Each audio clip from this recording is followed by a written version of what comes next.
one of the issues that the Des Moines papers brought up is that because many of the caucuses, lots of the caucuses are in school buildings and other public buildings that are accessible to people with disabilities, people who use wheelchairs, etc. However, there's still a significant number that are in private homes and other places that may not be accessible.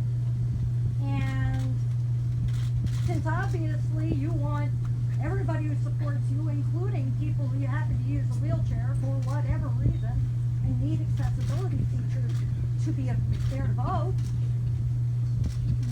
do you have some suggestions with regard to how to deal with this so that people can exercise their voting caucus? Listen, I think this is the question, if you didn't hear it, was about accessibility of caucus locations to those with disabilities, especially those who are in wheelchairs and others that may have difficult access to these things. Listen, Every caucus in Story County is accessible. there you go. Well, Story County's right. only one So county.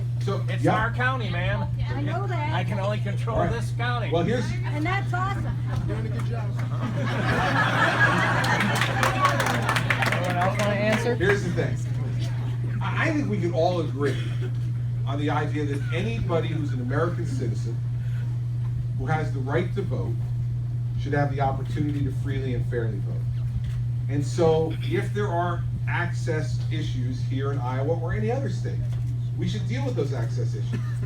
And if there are folks who are having caucuses in locations where folks who are disabled cannot access those, then we need to find ways to overcome that. Because no one based upon a disability should be prevented from voting if they want to exercise their franchise. So I think that's a fairly direct problem that deserves a fairly direct answer. And the answer is, we should lift those impediments, and if you can't vote in that place, they should work on another ability for you to be able to access and be able to participate in the caucus, either by moving the location or by giving you an opportunity by remote access to be able to participate and to cast your vote. Because there may not be time between now and February 1st to change locations to things. So we should give people. Well, geez, you can listen. You can do things by Skype. You can do things by FaceTime. There's lots of things that you can do to actually actively participate in something that allows people to do those things. But you know what?